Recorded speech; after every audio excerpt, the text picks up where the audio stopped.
Hello everyone, today will discuss about controller and auditor general of India. CAG के बारे में आज हम पढ़ेंगे। तो कौन से आर्टिकल्स हैं? आर्टिकल 148 से लेकर आर्टिकल 151 तक it deals with CAG. So article 148 to article 151 deals with CAG. अब आर्टिकल 148 किसके बारे में बात करता है? Independent office of CAG.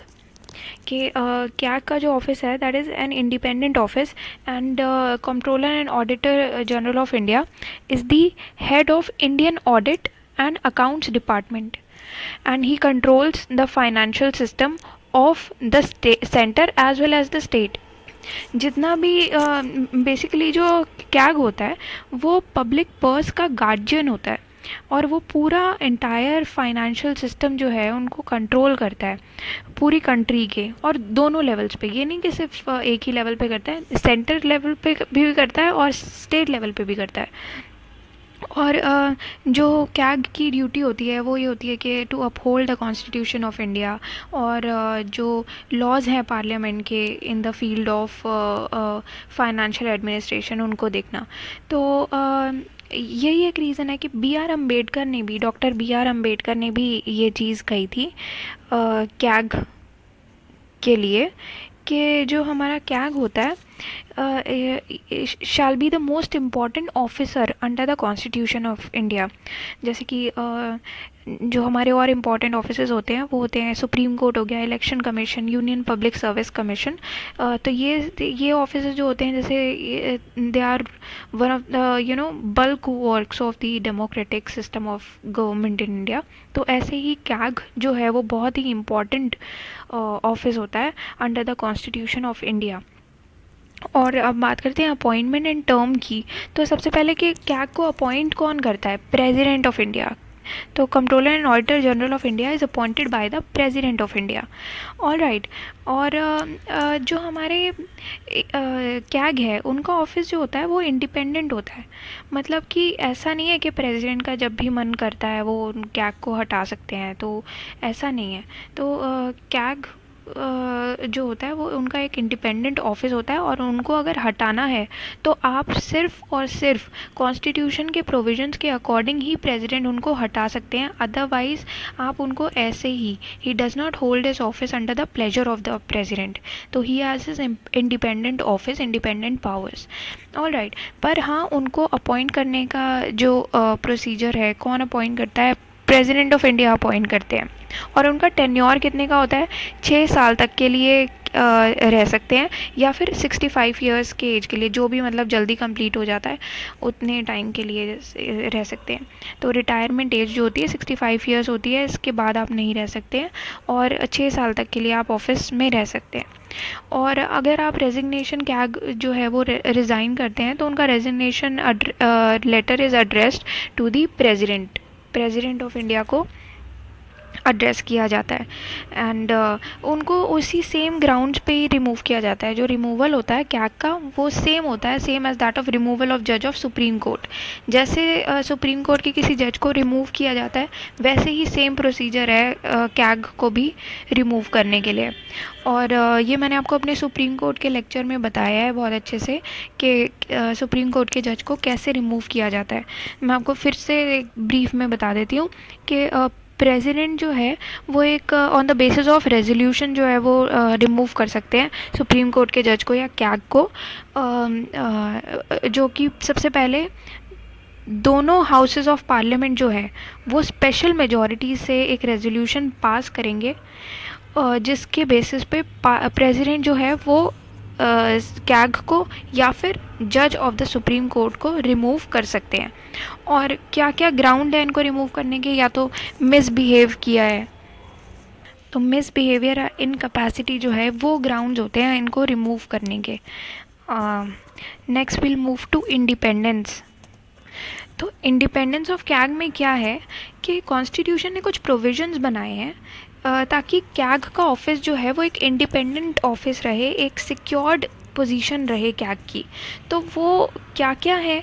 जैसे कि कैग को जो है सिक्योरिटी ऑफ टेन्योर प्रोवाइड किया गया है। सिक्योरिटी ऑफ टेन्योर का क्या मतलब है कि CAG can be removed by the president only in accordance with the procedure mention in the constitution. जैसे कि मैंने आपको बताया है कि आप कैग को प्रेसिडेंट रिमूव तो कर सकता है, बस सिर्फ कॉन्स्टिट्यूशन में जो प्रोसीजर्स हैं उनके अकॉर्डिंग ही रिमूव किया जा सकता है। So he does not hold his office till the pleasure of the president though he is appointed by him. तो ये तो हो गया सबसे पहले सिक्योरिटी ऑफ टेन्योर। तो एक सिक्योरिटी प्रोवाइड की गई है कॉन्स्टिट्यूशन के द्वारा controller and auditor general of India को। नेक्स्ट जो हमारा आता है वो ये है, he is not eligible for further office either under the government of India और ऑफ एनी स्टेट। तो after he ceases to hold his office, अगर मतलब जैसे कि कैग जो है वो रिटायर हो जाते हैं या फिर वो 6 साल का उनका जो टर्म है वो ख़त्म हो जाता है, तो उसके बाद वो टर्म ख़त्म होने के बाद जो उनका ऑफिस ख़त्म हो जाता है, उसके बाद वो गवर्नमेंट या फिर स्टेट के अंदर किसी भी ऑफिस में एलिजिबल नहीं है। आप कोई भी ऑफिस वो होल्ड नहीं कर सकते। और जो उनको सैलरीज दी जाती हैं वो पार्लियामेंट के द्वारा डिटरमाइन की जाती हैं। पार्लियामेंट देखता है कि उनकी सैलरी और सर्विस कंडीशंस कैसी होगी। और जो controller and auditor general of India की जो सैलरी होगी is equivalent to the salary of जज ऑफ सुप्रीम कोर्ट। रिमूवल भी सेम होता है जैसे कैग का और जज ऑफ सुप्रीम कोर्ट का, और सैलरी भी सेम होती है कैग की और जज ऑफ सुप्रीम कोर्ट की। अब नेक्स्ट एडमिनिस्ट्रेटिव एक्सपेंसेस, जितने भी ऑफिस के कैग के ऑफिस के जितने भी एडमिनिस्ट्रेटिव एक्सपेंसेस होते हैं और या फिर कैग के जो मेंबर्स होते हैं उनके एडमिनिस्ट्रेटिव एक्सपेंसेस जो भी डीलिंग्स होती हैं, सारी सैलरीज अलाउंसेस पेंशन्स होती हैं लोगों की दी जाती हैं, वो जो है वो कहाँ से दी जाती है? By the consolidated fund of India. Consolidated fund of India में से दी जाती है। So they are not subject to the vote of parliament. So it is not subject to the vote of parliament. वो सैलरी सारी consolidated fund of India से जाती हैं। Now we'll talk about the duties and powers of CAG. Duties and powers के बारे में पढ़ें।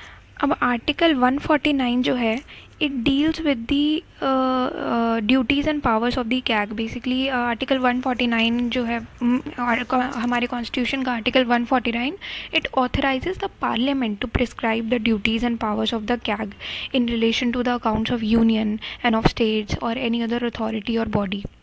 तो क्या था कि हमारी कैग की कैग्स एक्ट था 1971 का जो पार्लियामेंट ने इनैक्ट किया था, जिसमें पावर्स एंड ड्यूटीज़ और कंडीशंस ऑफ सर्विस बताई गई थी कैग की। और ये एक्ट जो है वो अमेंड हुआ था 1976 में, क्योंकि इसने सेपरेट कर दिया था सेंट्रल गवर्नमेंट के अकाउंट को स्टेट गवर्नमेंट के अकाउंट से। तो ये चीज़ थी, ये मैं आपको भी बताती हूँ।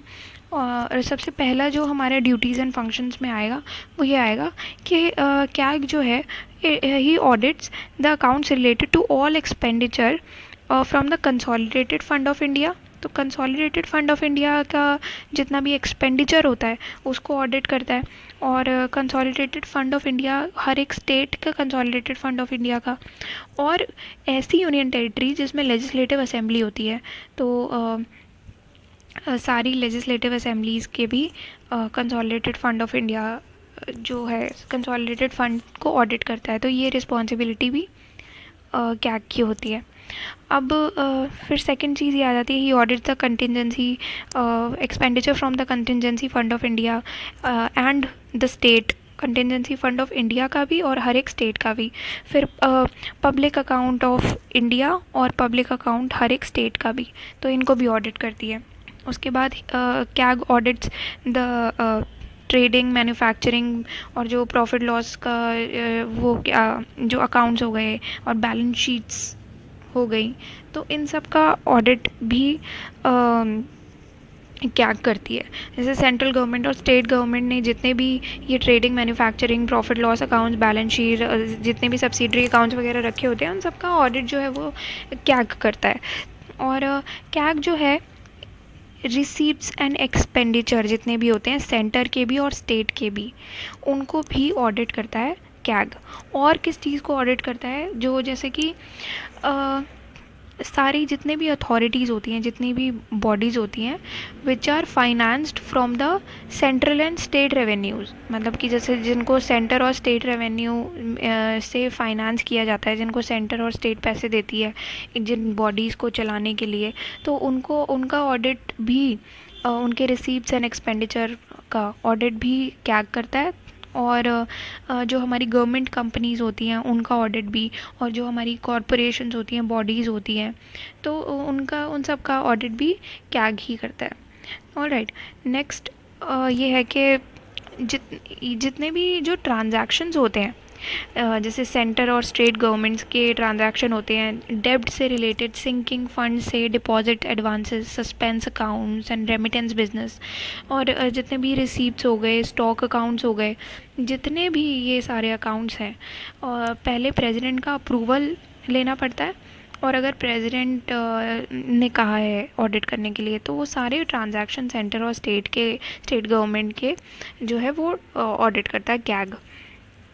उसके बाद जितनी भी और अथॉरिटीज़ होती हैं, अगर प्रेसिडेंट या गवर्नर कहता है कैग को ऑडिट करने के लिए, जैसे कि लोकल बॉडीज़ हो गई हैं, तो उसके लिए भी प्रेसिडेंट या गवर्नर कह सकता है कैग को कि आप इसका ऑडिट भी देख लीजिए, तो उनको भी ऑडिट करता है कैग। उसके बाद क्या है, अब आर्टिकल 151 के अंडर ये है कि कैग जो है ही submits accounts of centre to the president. क्या होता है, जितनी भी ऑडिट रिपोर्ट्स होती हैं related to the accounts of the centre, जितनी भी सेंटर के अकाउंट से रिलेटेड जितनी भी ऑडिट रिपोर्ट्स हैं, वो सारा कैग जो है, सेंटर की सारी रिपोर्ट जो है वो प्रेसिडेंट को देता है। प्रेसिडेंट को दे दी, अब प्रेसिडेंट जो है वो रिपोर्ट जो है वो दोनों हाउसेज ऑफ पार्लियामेंट के सामने रखता है। ऑलराइट, तो ये आएगा हमारा आर्टिकल 151 के अंडर। अब आर्टिकल 151 के अंडर एक और चीज़ है कि अब ये तो हो गया हमारा सेंट्रल लेवल का, ये तो हो गया सेंट्रल लेवल। अब स्टेट लेवल पे भी आएंगे हम, क्योंकि स्टेट लेवल की भी ऑडिट करने की जिम्मेदारी कैग की होती है। तो आर्टिकल 151 के अंडर ही ये भी है कि जितनी भी ऑडिट रिपोर्ट्स होती हैं स्टेट की, वो कैग जो है वो गवर्नर को देगा। तो जितनी भी ऑडिट रिपोर्ट होती हैं स्टेट की, तो कैग सबमिट करता है गवर्नर को। अब गवर्नर को सबमिट करने के बाद गवर्नर उनको स्टेट लेजिस्लेचर के सामने प्लेस करता है वो सारी ऑडिट रिपोर्ट्स को, और ये हमारा हो गया स्टेट लेवल पर, स्टेट लेवल। ऑलराइट, अब नेक्स्ट आर्टिकल 127 की बात करेंगे। आर्टिकल 279 में क्या है, आर्टिकल 279 में क्या है कि it CAG certifies net proceeds of any tax और ड्यूटी। तो जितना भी नेट प्रोसीड्स होता है किसी भी टैक्स और ड्यूटी का, उसको सर्टिफाई करता है और कैग, और कैग का सर्टिफिकेशन जो है वो फाइनल होता है। अच्छा, मैं आपको बता देती हूँ नेट प्रोसीड्स क्या होता है। नेट प्रोसीड्स का मतलब क्या होता है कि जितना भी टैक्स और ड्यूटी होती है, टैक्स या ड्यूटी हो गई, माइनस जितना भी टैक्स और ड्यूटी हमारा टोटल होता है, उसमें से क्या माइनस करेंगे, कॉस्ट ऑफ कलेक्शन को।